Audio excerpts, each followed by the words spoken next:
우리 성경이 술술 믿음이 쑥쑥 101번째 시간 우리 함께 하도록 하겠습니다. 우리 지난 시간에 이어서 다 이루었다 두 번째 시간으로 말씀 연구를 진행하겠습니다. 제가 가상 7언을 잠깐 설명을 드렸죠. 예수님이 십자가 위에서 하셨던 말씀이 7마디인데요. 그것을 가상 7언이라고 합니다. 다 할 수는 없고 그 중에 요한복음 19장 30절에 6번째 말씀입니다. 다 이루었다의 의미가 무엇인지 지난 시간에 잠깐 살펴보았고 오늘 이어서 좀 살펴보도록 하겠습니다. 예수님께서 십자가 달려 돌아가실 때 요 세 영혼이 예수님을 보고 예수님의 신성을 인정했죠. 구레네 시몬에서 배울 점 뭐라 그랬습니까? 억지로라도 십자가를 지는 것, 억지로라도 순종할 때 그것이 축복을 올 수 있다 말씀드렸고요. 한평 강도에게 배울 점은요, 있는 모습 그대로 하나님께로 돌아갈 때 늦은 건 없어요. 죽기 직전일지라도 그냥 그 모습 그대로 가면 예수님 받아주시고 예수님께 영광 돌리는 것이다. 그리고 로마 백부장은요, 남 눈치 보지 말고 당당하게 편견 없이 하나님의 아들을 인정했다. 그래서 이 세 영혼의 믿음을 배우자라고 지난 시간에 설명을 드렸습니다. 이 다 이루었다라는 말은 참 많은 의미가 있는데 오늘은 좀 더 언약적 깊은 의미를 좀 살펴보도록 하겠습니다. 예수님께서 십자가에 달리시기 전날 밤에 제자들과 언약을 맺으셨는데 그것을 여러분 잘 아시는 것대로 새 언약이라고 합니다. 예레미야 31장 32절 제가 구약을 배울 때 새 언약에서 중요하다고 말씀드렸습니다. 여호와의 말씀이니라 보라 날이 이르리니 이게 바로 이제 십자가 전날 밤을 말하는 것이고요. 내가 이스라엘 집과 유다 집에 새 언약을 맺으리라 라고 말을 했고요. 그 예레미야 선지자가 예언한 그 새 언약을 맺는 날이 바로 예수님 십자가 전날 6월절 그날입니다. 예수님은 이 땅에 오신 목적이 딱 요겁니다. 새 언약을 이루시기 위해서 오신 겁니다. 이 언약이 우리가 구원받는 유일한 길이기 때문에 이 언약을 이루시기 위해서 이 땅에 오셨고 33년 반 동안 열심히 봉사하시다가 드디어 6월절 전날에 제자들과 함께 새 언약을 맺으셨죠. 자, 그 옆에다가 써놓으시면 됩니다. 누가복음 22장 15절에 보면 이르시되 내가 고난을 받기 전에 너희와 함께 이 6월절 먹기를 원하고 원하였노라 라고 기록하고 있습니다. 제가 신약 성경 공부하면서 말씀드렸습니다. 신약 헬라어의 문법상 같은 단어가 반복되면 정말 중요한 것입니다. 예수님이 진실로 진실로 이렇게 강조할 때가 있었단 말이에요. 여기서도 그 새 언약의 만찬을 예수님이 먹기를 원하고 원했대요. 그러니까 이것이 예수님의 인생에서 가장 중요한 것이 바로 새 언약을 이루는 것이었습니다. 6월절 최후의 만찬에서 예수님께서는 새 언약을 맺으셨는데요. 여러분 언약 맺는 방법 다 기억하십니까? 아니면 좀 까먹으셨습니까? 언약 체결식은 크게 두 가지가 있습니다. 짐승 잡아서 반 가르고 그거 다 배우셨죠? 기억나시죠? 그렇게 언약을 맺는 첫 번째 언약 체결 단계가 있습니다. 언약을 다 맺었어요. 그러면 언약주가 언약종을 자신의 궁전으로 부르죠. 그리고는 언약 만찬 또는 언약 잔치를 배설해서 먹지 않습니까? 그때 먹는 게 포도주, 그 다음에 떡, 그리고 소금이었습니다. 요 세 가지를 먹는 언약 체결 단계와 언약 잔치 단계로 크게 나누어져 있습니다. 그런데 예수님이 맺으신 새 언약은 이 순서가 뒤바뀌어 있습니다. 즉 예수님이 십자가 달려 돌아가시기 전에 무엇을 먼저 했습니까? 언약 잔치를 먼저 하셨죠. 그렇죠? 떡과 포도주를 먼저 먹으신 다음에 그 다음날 십자가에서 언약을 최종적으로 체결하십니다. 왜 뒤바뀌었을까요? 간단합니다. 원래 언약에는 뭐가 필요하죠? 피가 필요하잖아요. 옛날에는 그냥 양이나 소는 그 재물이었기 때문에 죽여도 상관이 없지만 만약에 예수님이 먼저 돌아가시면 포도주와 떡을 먹을 수가 없지 않습니까? 그래서 이제는 예수님이 진짜 그분의 보혈이 필요했기 때문에 순서를 바꾸신 겁니다. 그래서 언약 잔치를 먼저 포도주와 떡을 가지시고 먼저 하시고 그다음에 그 다음날 십자가에서 최종적인 언약을 체결하시게 된 것이죠. 그래서 누가복음 22장 19절에 보면 이렇게 기록되어 있죠. 여러분 우리가 성만찬할 때 자주 보는 말씀이죠. 또 떡을 가져 감사 기도하시고 떼어 그들에게 주시며 이르시되 이것은 너희를 위하여 주는 내 몸이라 너희가 이를 행하여 나를 기념하라 하시고 그래서 자신의 육체를 상징하는 떡을 그들에게 주셨습니다. 그리고 이것을 기념해라. 이것을 먹어야지만 살 수 있다라고 말씀을 하셨고요. 그 다음에 20절에 이렇게 나와 있습니다. 저녁 먹은 후에 잔도 이와 같이 하여 이르시되 이 잔은 내 피로 세우는 여기 써 있죠. 새 언약이다. 이게 신구약 전체에서 제일 중요한 것입니다. 우리는 새 언약을 통해서 구원을 받습니다.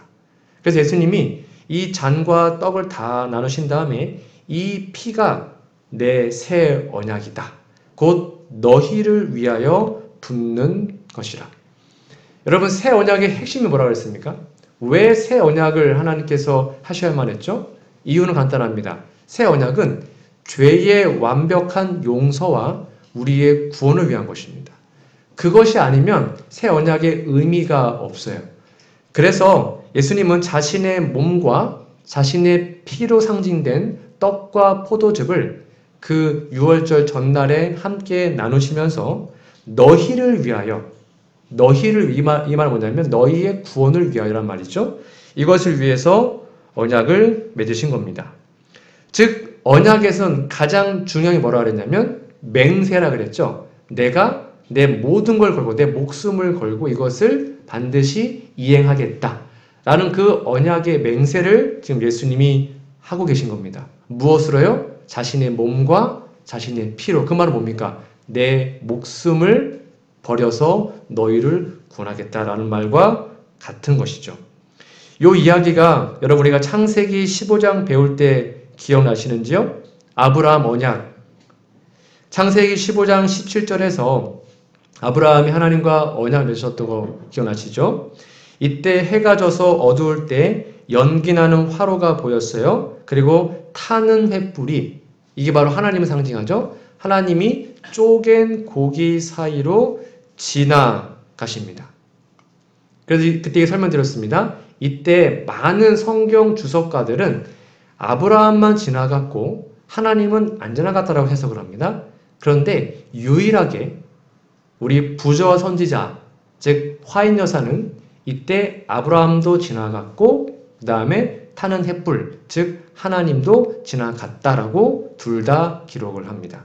무슨 말인고 하면 여기를 지나간다는 것은 무엇을 거는 거냐면 하나님이 자신의 생명을 걸고 이거 지키겠다 그 말이에요. 목숨 걸고 내가 무슨 일이 있어도 내 모든 걸 걸고 이거 지킬 거야 라는 의미로 횃불이 그 사이를 지나가게 된 것입니다.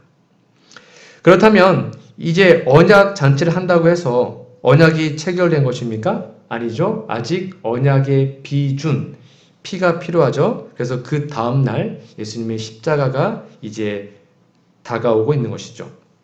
자, 이게 두 가지를 정리해 드리면 이 성만찬은요, 새 언약의 선포입니다. 하나님께서 떡과 포도즙으로 우리를 새 언약으로 다시 살리신다는 것의 선포가 성만찬의 의미이고요. 그 다음에 두 번째는 십자가는 새 언약의 비준입니다. 이 비준이 무슨 말인가 하면 어떤 나라와 나라 사이의 조약과 어떤 언약을 맺을 때에 이제 전권위원회가요 마지막 최후로 서명을 해가지고 이제 진짜 그 효력이 발생하는 때를 비준이라 그럽니다. 이때까지는 다 어떤 절차를 거쳤고 이제 십자가에서 진짜 최종적으로 모든 것이 시작이 된 것이죠. 그래서 우리는 성만찬을 거행할 때마다 이 새 언약의 의미를 마음에 새기는 것입니다. 하나님의 아들이 나를 위해 돌아가셨고 그것을 통해 내가 내 죄가 용서받고 구원을 받았다. 자, 이러한 십자가의 언약적 의미에 대해서 시대소망은 이렇게 우리에게 선포하는데요. 제자들과 함께 떡과 포도즙을 나누심으로 그리스도께서는 그들에게 구주가 되심을 서약, 언약하셨습니다. 그분은 그들에게 새 언약을 선포하셨는데 이를 통하여 여기 파란색이 정말 중요한데요. 그분을 영접하는 모든 자는 하나님의 자녀가 되고 그리스도와 함께 유업을 얻는다. 그러니까 우리가 하나님을 믿잖아요. 예수님을 믿으면 단순히 죄 용서만 받는 게 아니고요. 하나님의 자녀가 되는 특권과 그 다음에 그리스도와 함께 유업을 받습니다. 그 말은 뭐냐면 하늘에 가서 우리가 받을 특권이 어마어마하다는 것입니다. 이 언약으로 금생과 내생을 위하여 내려줄 수 있는 모든 축복은 그들의 것이 되었다. 이 언약의 행위는 그리스도의 피로 비준, 그때 최종적으로 이제 시작이 된다 그 말입니다. 비준될 것이었다. 그러니까 우리가 하나님을 믿고 새 언약하에 들어갔다라는 것은 두 가지라는 것입니다. 하나님의 자녀가 된 것이고요. 그 다음에 하늘에 가서 하나님과 함께 유업을 나누는 그 특권을 갖게 된 것이죠. 피가 없으면 언약이 체결될 수 없습니다. 좀 더 정확하게 얘기하면 피가 없으면 언약이 비준될 수가 없어요. 그래서 비록 포도주와 떡을 먹었지만 그 다음날 십자가에서 예수님이 돌아가심으로 그분의 피를 흘려주심으로 이 새 언약이 비로소 이루어진 것이죠. 그래서 예수님이 이렇게 말씀하신 겁니다. 요한복음 19장 30절 말씀 함께 읽어볼까요? 시작. 예수께서 신 포도주를 받으신 후에 이르시되 다 이루었다 하시고 머리를 숙이니 영혼이 떠나가시니라. 이제 이 다 이뤘다는 말 의미를 아시겠죠? 그 새 언약의 모든 것이 성취되었다. 그 말은 이제 우리의 죄가 완벽하게 해결되었고 이제 우리가 하나님의 자녀가 되었고 하늘나라에서 그분의 유업을 잇는 존재가 되었다라는 것을 예수님이 선포하신 것이죠. 그러니까 이 말은 인류 역사상 제가 보기에는 정말 최고로 중요한 말이 아닌가 싶습니다. 예수님이 마지막을 하셨던 이 말씀 다 이루신 것입니다. 우리의 모든 것을 다 이루셨어요. 이제 더 이상 부족한 것이 없는 겁니다. 자, 그러면 무엇을 다 이룬 거라 그랬죠? 제가 요 성경 구절, 이 예언시는 정말 자주 읽어드렸습니다. 그 이유가 뭐냐면 그만큼 중요하기 때문이에요. 언약에서 여러분 이거 좀 아예 외워두시면 좋습니다. 땅의 기초가 놓이기 전에 아버지와 아들은 이미 합의하셔서 인류가 사단에게 정복당하게 될 경우에 인류를 구속하기로 언약을 세우셨죠. 그들은 손을 굳게 잡으시고 그리스도께서 인류를 위하여 보증인, 제가 여러 번 말씀드렸습니다. 보증이 될 것이라는 엄숙한 서약, 언약을 하셨습니다. 이 언약을 그리스도께서 성취시킨 겁니다. 십자가 위에서 다 이루었다라고 부르짖으셨을 때에 그분은 아버지께 이 말씀, 이 사실을 말씀드렸던 것입니다. 즉 언약은 완전히 이행되었다. 이제 그분은 다음과 같이 아뢰시죠. 아버지여 다 이루었나이다. 오 나의 하나님이시여 내가 당신의 뜻을 이루었나이다. 나는 구속 사업을 완성시켰나이다. 이 새 언약이 언제 준비된 거라고요? 써있죠, 맨 앞에. 땅의 기초가 놓이기 전. 그러니까 이 지구가 아니고요. 온 우주가 생기기 전에 이미 마련해 놓으신 게 새 언약이에요. 그걸 영원한 언약 또는 은혜의 언약이라고 하죠. 그 새 언약에 하나님과 예수님이 손을 잡고 언약을 맺었죠. 혹시 누군가 인류가 죄를 지으면 내가 보증인이 되어서 이 죄를 대신 죽겠습니다. 그러니까 정말 영원 전부터 세워놓으신 그 영원한 언약과 새 언약이 비로소 언제요? 십자가에서 완벽하게 이루어진 겁니다. 이거는 전 우주적으로 어마어마한 사건이었습니다. 그래서 다 이루었다라고 말씀을 하시는 것이죠. 같은 내용이 또 다른 편 이렇게 써 있더라고요. 화이트 주석에 보면 19장 30절을 주석한 것입니다. 이 말씀은 그리스도께서 그의 아버지께 아뢰 말씀이었다. 이같이 큰 희생을 하실 때 그리스도는 홀로 계시지 않았다. 그것은 땅의 기초가 놓이기 전에 아버지와 아들이 맺은 언약의 성취였다. 만약 인간이 사단의 궤변에 속아 넘어가면 그리스도가 인류를 위한 보증인과, 여러분 이거 잘 보세요. 보증인과 대속물, 이 두 가지를 기억하십시오. 보증인과 대속물이 될 것이라는 것을 아버지와 아들은 손을 굳게 잡으시고 맹세하셨습니다. 그 언약은 이제 완전히 성취되었고 그 절정에 이르렀다. 그리스도는 그가 맺은 언약을 글자 그대로 성취하고 있다는 의식을 갖고 있었다.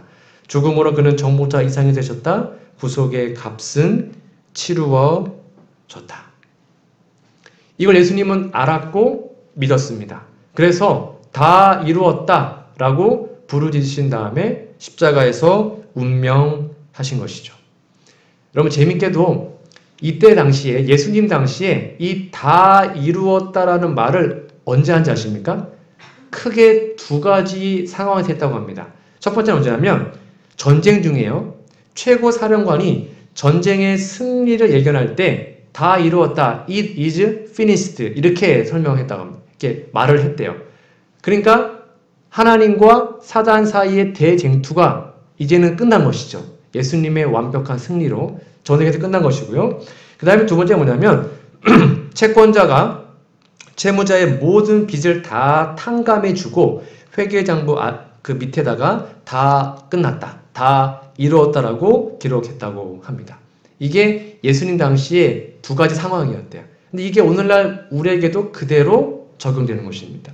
예수님의 십자가로 우리는 대쟁투에서 승리했고요. 그다음에 예수님의 십자가로 우리의 모든 빚, 이게 뭐예요? 죄의 빚, 그렇죠? 모든 죄의 빚이 다 탕감되었습니다. 끝난 것입니다.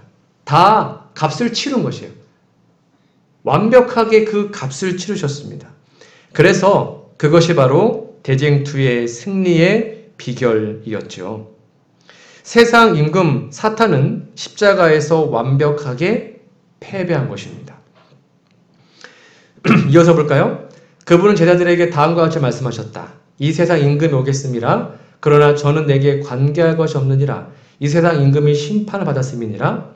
이제 예언적 안목으로 그리스도께서는 당신의 마지막 큰 투쟁에서 벌어질 광경들을 훑어보셨다.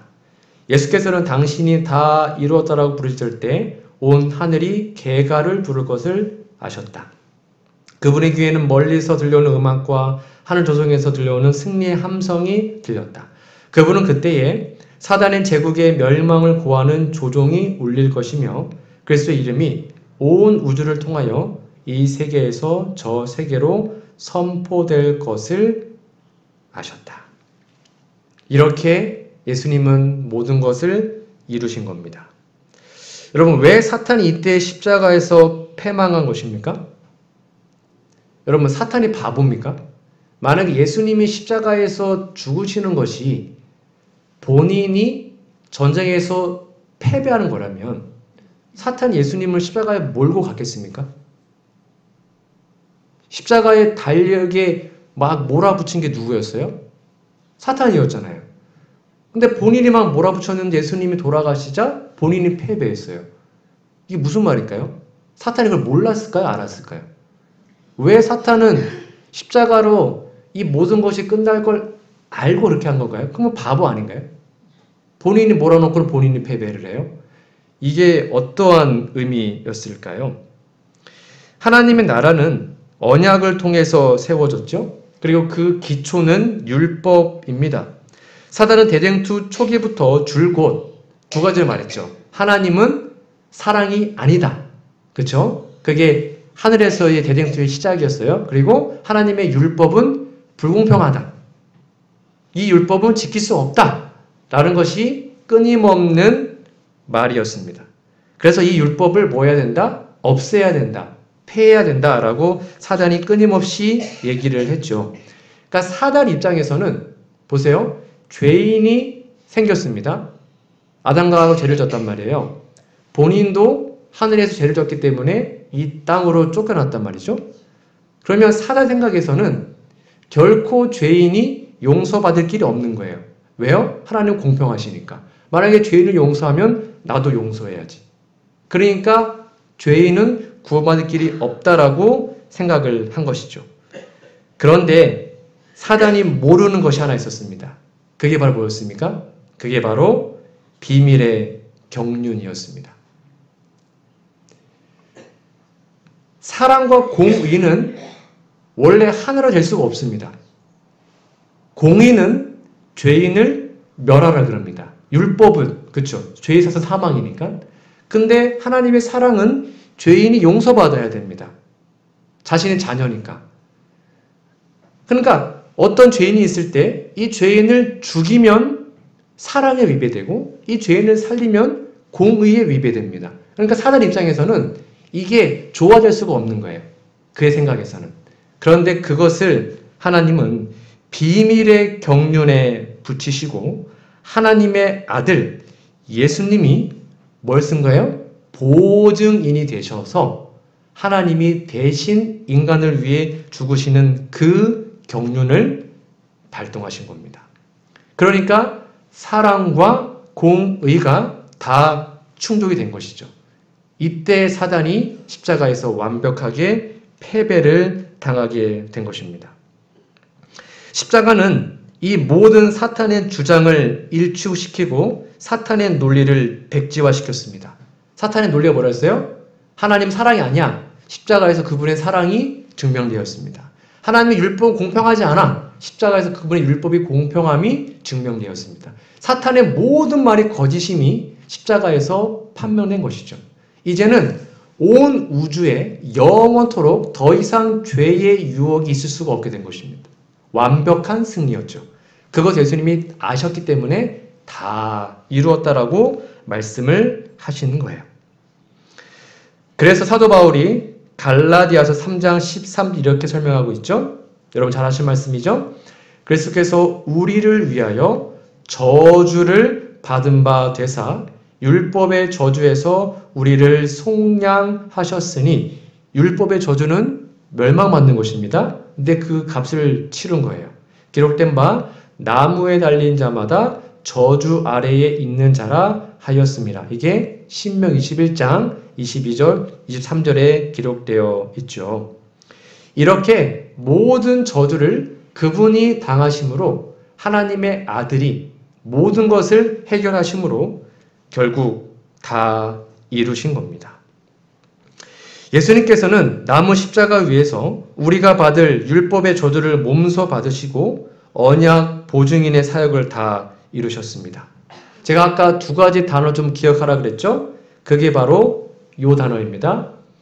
여러분 예수님은 우리의 대리자, 이거를 언약 대표자라 그럽니다. 예수님은 우리의 보증인, 언약 보증인이라 그럽니다. 이게 왜 중요하냐면 여러분 예수님의 십자가는 단순히 우리의 죄의 용서만을 위해서 드려진 것이 아닙니다. 아까 하나님을 믿으면 우리가 하나님의 자녀가 되고 그 다음에 우리가 하늘 가서 뭘 한다 그랬어요? 하나님의 유업을 얻는다 그랬죠? 우리가 두 가지를 받아요. 이 두 가지가 바로 요거예요. 하나님의 아들이 언약 대표자, 우리의 대표자죠. 그렇죠? 둘째 아담. 그럼 이제 우리가 하늘에 가면 이 인류의 대표자가 누가 되시는 거예요? 예수님이 대표자예요. 예수님의 인성은 영원토록 변치 않거든요. 예수님이 인간이에요. 영원토록. 그러니까 우리는 예수님 라인에 섰기 때문에 이제는 온 우주에서 왕족으로 살아갑니다. 그게 그분의 유업을 잇는다는 뜻이에요. 그게 대표자고요. 예수님이 우리의 언약 보증인이죠. 즉 우리의 모든 죄가 용서되었죠. 그래서 우리는 하나님의 자녀가 된 것입니다. 이 두 가지를 꼭 기억하세요. 그게 십자가의 의미예요. 이렇게 그리스도께 우리 모두의 죄가 놓여졌습니다. 우리는 율법의 정죄에서 구속하시려고 그분은 범죄자로 헤아림 받으셨습니다. 아담의 모든 자손의 죄가 그분의 마음을 눌렀다. 이어서 볼까요? 내가 내 생명을 들여 너희의 빚과 죄를 담당하여 너희의 대리자, 두 가지 직분이에요. 그 다음에 보증인이 되므로 나는 아버지께 귀염을 받나니 이는 나의 희생으로 말미암아 하나님께서 자기가 의로우시며 또한 예수 믿는 자도 의롭다 할 수 있음이다. 이렇게 두 가지 우리의 언약 대표자 우리의 언약 보증인으로 예수님의 마음속에 온 인류의 죄가 다 놓여졌습니다. 이게 무슨 말인고 하니 예수님은 죄인이 아니죠. 그렇죠? 그런데 예수님 마음속에 우리의 모든 인간의 죄가 다 놓여졌단 말이에요. 그래서 예수님은 죄의식을 갖게 되셨고요. 하나님이 볼 때 예수님은 그냥 죄 덩어리로 보이게 된 것입니다. 자, 이게 좀 잘 이해되셔야 되는데요. 시대소망 755페이지에 보면 죄를 짊어지신 그분은 거룩한 공의의 진노를 견디시고 그대를 위하여 죄 그 자체가 되셨다. 여러분 이게 좀 이해가 되십니까? 죄 그 자체가 무슨 말일까요? 예수님은 십자가의 육체적 고통을 거의 느끼지 못하셨다고 기록되어 있습니다. 왜요? 마음의 고통이 너무 컸거든요. 근데 그 마음의 고통이 무엇이었냐 하면 우리의 모든 인류의 죄가 예수님 마음속에 들어갔기 때문에 놓여졌기 때문에 예수님이 그냥 죄덩어리, 죄 그 자체가 되었다라고 기록되어 있는데 이게 바로 죄에 대한 의식입니다. 자, 보십시오. 사단은 맹렬한 유혹으로 예수님의 마음을 쥐어짜듯이 괴롭혔습니다. 구주께서는 무덤의 눈을 꿰뚫어 보실 수 없었어요. 즉 3일 뒤에 부활할 예수님은 못 봤습니다. 그분이 정복자로서 무덤에서 나오리란 희망이 주어지지 않았고요. 아버지께서 자기의 희생을 간합했다는 말도 그분에게 들려오지 않았습니다. 하나님께서는 죄를 심히 미워하시기 때문에 그분은 자기가 하나님과 영원히 분리되지나 않을까 두려워하였다. 이게 무슨 말인고 하면 제가 요약의 설명을 이미 드렸습니다. 신성은 주울 수 없습니다. 그렇죠? 그래서 예수님은 자신을 비웠기 때문에 신성을 하나님께 반납하셨습니다. 즉 십자가 위에서 오로지 인성만 돌아가신 겁니다. 근데 이때 죽었던 죽음은 첫째 사망이 아니죠. 둘째 사망입니다. 이게 무슨 개념이냐면 첫째 사망은 잠이에요. 자는 거잖아요. 그래서 수많은 순교자들이 죽기 전에 막 벌벌벌 떨었습니까? 안 떨었죠. 막 찬미하고 죽었단 말이에요. 어차피 부활할 걸 믿었기 때문에, 알기 때문이죠. 근데 십자가의 죽음은 둘째 사망입니다. 이게 뭐냐면 존재 자체가 사라지는 거예요. 둘째 사망은 원래 부활이 없어요. 여러분. 둘째 사망은 부활이 없다니까요. 그냥 사라지는 거예요. 그러니까 예수님이 3일 뒤에 내가 정말로 부활할 거 인간의 눈으로, 인성으로 볼 수가 없었죠. 이때 예수님의 마음이 뭐였냐? 3일 뒤에, 그렇지 않겠지만 만약 하나님이 나를, 즉 본인을 부활시키지 않고 내 존재가 영원히 사라질지라도 그거 동의하고 돌아가신 거예요. 이게 십자가의 의미예요. 여러분 십자가는 어차피 3일 뒤에 부활하니까 그게 아니었다니까요. 둘째 사망이에요. 영원히 존재가 사라지는 것을 우리 대신 죽었기 때문에 우리가 존재하게 된 거예요. 이거는 어마어마한 것입니다. 3일 뒤에 부활 안 시켜도 하나님 저 괜찮습니다. 그런 마음으로 돌아가신 거예요. 그리스도께서는 범죄한 인류를 위하여 자비가 더 이상 탄원하지 않게 될 죄인 느끼게 될 고민을 느끼셨다. 그분이 마신 잔을 그처럼 쓰게 하고 하나님의 아들의 심장을 파열시킨 것은 인류의 대속자인 그분에게 아버지의 진노가 쏟아지게 만든 죄에 대한 의식이었다. 여러분, 이 죄에 대한 의식 과연 무엇이었을까요? 죄의식 여러분 혹시 마음속에 갖고 사십니까? 우리가 지은 그 조그마한 죄의식 때문에도 때로는 그것이 우리를 병들게 하고 우리를 힘들게 합니다. 그 죄책감 때문에 많은 사람들이 참 힘들어하지 않습니까? 그런데 인류의 죄가 그분의 마음을 눌렀다. 쉽게 설명하면 만약 여러분의 모든 죄를 A4 한 장에다가 다 적었다라고 그냥 가정해 보겠습니다. 다 적었다고 치면 우리 대한민국만 적어도 A4가 몇 장일까요? 5천만 장, 그렇죠? 지금 전 지구의 죄를 적어도 60억 장이 되겠죠, A4가. 그럼 A4 60억 장이면 무게 얼마큼일까요? 사람 깔려 죽습니다. 그런데 온 인류의 아담 때부터 죽을 때까지의 재림 때까지의 모든 인류의 죄가 그 무게가 얼마큼일까요? 그것이 예수님의 마음을 눌렀으니 육체적 고통은 거의 느끼지 못하고 하나님이 나를 버리셨다라는 그 죄의식 때문에 마음이 터져버린 거예요. 심장이 터져버렸죠. 여러분, 얼마나 죄의식이 강하면 이 단단한 심장이 터지겠습니까? 심장이 터졌어요, 예수님은. 그렇게 돌아가신 겁니다. 이게 바로 죄의식이라는 죄의 무게예요. 그러니까 예수님을 죽인 사람은 다른 사람들이 아니에요. 바로 내가 죽인 것이죠. 우리가 예수님을 죽인 것입니다. 이 사실 우리가 정말로 진정으로 믿는다면 우리는 더 이상 죄를 미워하고 죄를 짓지 않고 하나님 위해서 살게 되겠죠. 내가 알지도 못하는 그 죄를 다 뒤집어 쓰고 그 죄의 무게 때문에 가슴이 터져서 심장이 터져서 죽었던 예수님. 그 예수님의 희생 때문에 바로 우리가 살 수 있게 된 것입니다. 이게 바로 새 언약의 핵심이에요. 여러분 다시 한번 잘 정리해 주십시오.